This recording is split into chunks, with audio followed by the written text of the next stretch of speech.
اللهم صل وسلم وبارك على سيدنا محمد. ازيكم احلى متابعين في الدنيا؟ زي ما انتم شايفين كده معايا شويه السبانخ العسل دول كده هعملهم، ومعايا حزمه من الكزبره. جبت السبانخ اهي هقطعها طبعا دلوقتي كلها في المصفى. قطعتها زي ما انتم شايفين كده، خرطتها كلها وهقطع معاها طبعا حزمه الكزبره، وهسيبها هغسلها كويس واسيبها بقى تتصفى براحتها، واروح اعمل عصير الطماطم بتاع السبانخ واصفيها. طبعا عصرت الطماطم خلاص وسايبه السبانخ بتتصفى.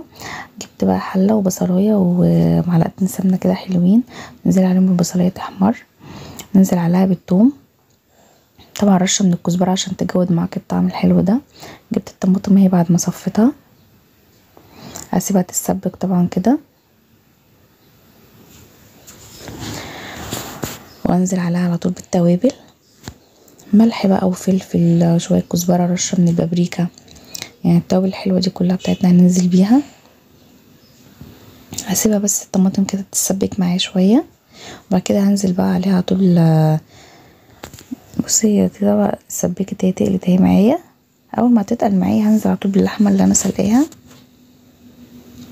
عشان برضو تشرب من الطماطم دي. طبعا اللحمه بيبقى طعمها طبعا حلو قوي لما بننزل بيها الاول في الصلصه.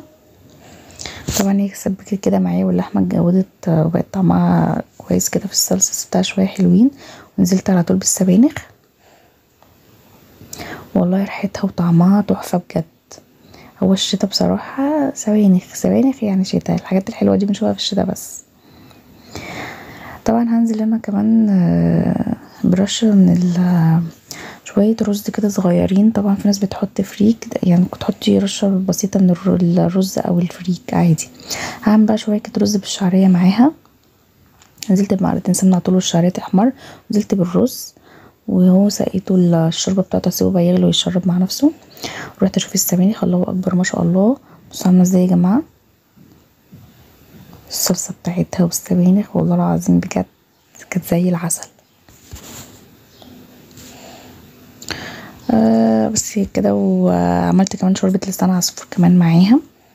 وده كان الاكل بتاعي كده النهارده، السبانخ طبعا، السبانخ والرز بالشعريه وشوربه لسان عصفور.